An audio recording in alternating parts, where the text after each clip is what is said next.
Well, we thought the Group F would be an extremely competitive group, and that is certainly the situation. They could all qualify. Even Hungary could still qualify. France against Portugal in Budapest, Germany against Hungary in Munich is how it will all finish after Germany won 4-2 against the defending champions. The Germans have appeared in this championship, Graham, as I think everybody thought they would at some stage. In football terms, maybe in life, you just can't write the Germans out of anything. No, when the pressure's on, they seem to deliver. And they certainly delivered today. Some of the goals were exceptional goals, passing, moving, and people getting into the box. They're a fabulous watch. I like to watch German football. I love to watch Bayern Munich. And you thought that actually in the first game against France, even though they lost, they showed signs in the first half then of what we've seen this afternoon. Yeah, I didn't think they played badly against France. The game was decided on an OG by Hummels. France are the best team on paper in the competition. But I don't think... in my time in football, criticism doesn't seem to affect Germans. And they get plenty. They just, brush it off and can keep their focus better than most. And they've always had very special players. Right now, who's the special player? I really like Kimmich. Havertz will be one day. They haven't got one outstanding star in that team, but they're a danger. Whoever they play, they're going to know they'll be in a game with them. It was interesting because you were just saying they've got no centre-forward, have they? They've got no sort of equivalent to Lewandowski, who obviously plays in the Bundesliga. They've got a full nine, a variety of them. Yeah, we can say that Havertz is a number 9. We can say that Gnabry is a number 9. We can say that Müller is a number 9. But they're creating enough chances to score goals and to win games. I think collectively, the way that they are playing at the moment, even against France, they had some moments where they play some really good football. But they stick to their philosophy and they're playing some really good footballs. The speed in the second half. They scored 4 goals in 25 minutes. So 2-1 became 4-1 very quickly. What was the key to it that they did in that second half? The delivery of the crosses into the box was exceptional. Obviously, they've got to work it to get there. And then the movement, as Graham's mentioned, getting bodies into the box. They haven't got centre forwards, but every single time they make the right runs. And if you're a coach, you plead with your strikers to get across your defenders. They do it all the time. This is perfection. It's what we were crying out from England for last night. Play lots of passes on one side, switch it to the other quickly, get your opposite full-back in.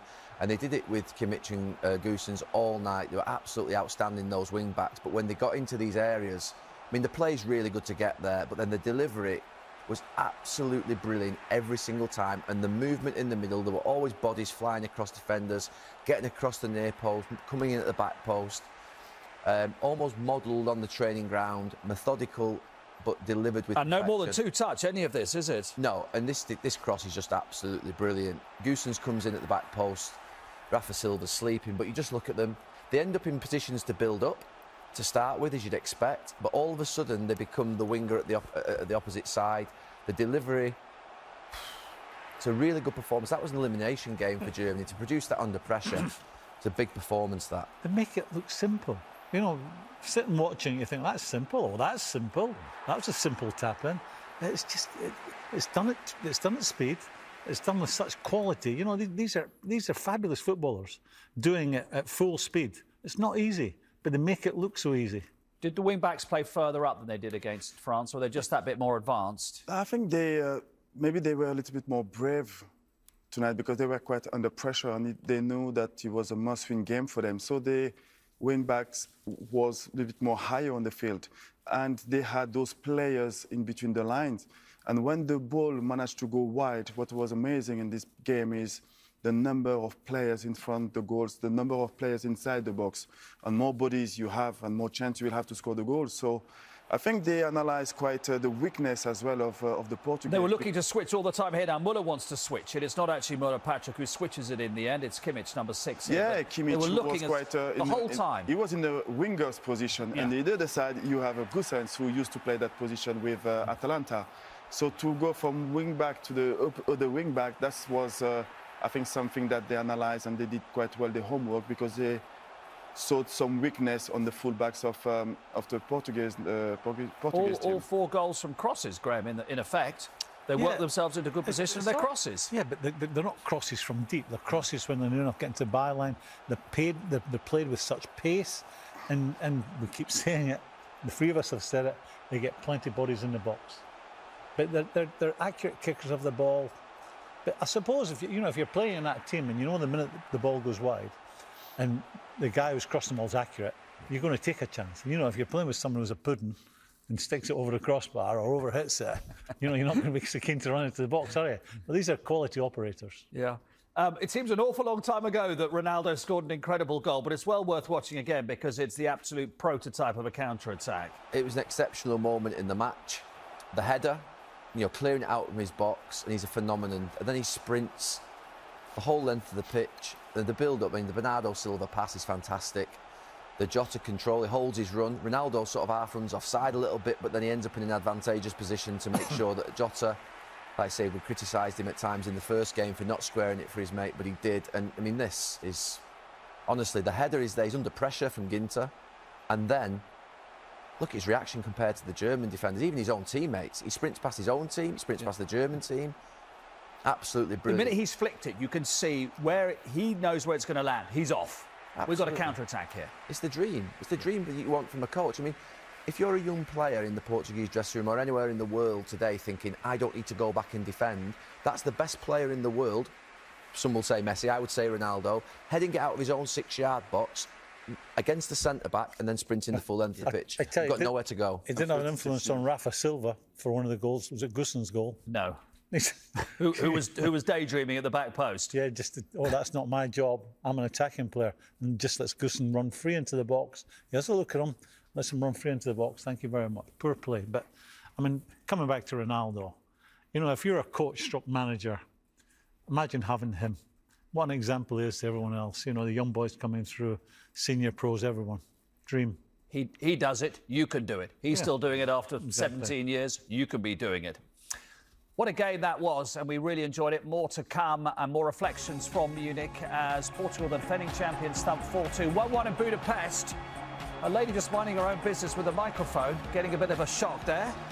But France come back through Griezmann in the second half to get a point. How does that leave the group? We'll chat more about that after the break. Talked about him quite a bit into his mate in the first game. This time he does. Right, defensively, Graham, you've got a few things to say here from the German point of view. Gundogan's dreaming. When the corner comes in, he's got to get closer to Silva. You know, I played in that position. Patrick played in that position. The priority at that time for Gundogan is to stop the break, stop exactly what happened. You know, yeah, you want to get there, you want to nick it off the nearest player if he's there first, and you want to be shooting at goal. But that's secondary to stop the team breaking on you. Gundogan is guilty of bad central midfield play there on the edge of your box. Silva, look at the freedom he gets. If he takes 2 or 3 yards, steps inside the D of the edge of the box, he prevents his goal. He runs so fast, Patrick Ronaldo, that he actually has to slow up at the halfway line. He's run 92 metres in 14.27 seconds there. He understood the situation quicker than anybody else on the field. The time that he had the ball and the offensive transition that he had, the desire to be at the opposition hand, just to tap in, it's unbelievable. And I think that situation really reflects the type of player he is. Actually, as he landed, in fact, before he'd landed, he knew what was on, Ronaldo, didn't he? So he's headed the ball away. Before he's even landed, he thinks, we're on for a counter here. Go back. You can bet that in Ronaldo's head he's looking. What the top men do, they've got the brains rattling around and thinking options, what happens, and they know where everyone is on the pitch, and he's just reacted quicker than anybody else. You see Messi do it all the time. You'll see Messi go jink past people, shoot, and then follow his shot in and react. The ball is never dead to them till it's dead, till the ball's out of play, the referee blows his whistle. That's what makes him such a great player to watch. In fact, both teams have played the switch very well, haven't they? They've switched the attack very well, and that's actually what Germany did, who played very well before the goal, actually. And it led to, you know, when the shot comes in and the own goal, that's what Germany had done again. I think the German can be really pleased with the way they played in the first half, because considering the first goal wasn't really give them credit for what they produce, but they give them a lot of... Is it the way Portugal are playing? No, they're a counter-attacking team under Fernando Santos. You know, they won the Euros playing like this. You know, they're a pragmatic outfit. They don't try and dominate the ball. They don't try and get on the front foot all the time. They play counter-attacking. It worked from time and time again. It worked from 5 years ago, but I'm not sure, you know, if it worked from tonight, because this is... I come back to... I'm a fan of German football. No, I drive a German car. I'm a fan of lots of things German. I like the way they go about their business. You know, you mentioned Joachim Löw.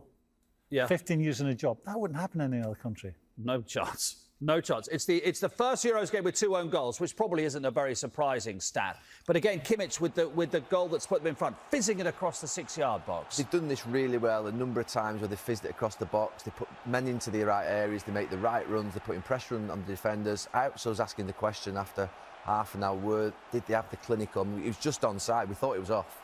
And we thought, did the Germans have that killer instinct? But they pulled it together in this last 10 minutes, and this group's wide open. And it's 2-1 to Germany at half-time. We've had 5 own goals in the Euros already, which is a record, and we're not even at the end of the group stages. Germany lead by 2 goals to 1. It's been a thrilling game in Munich. Second half on the way.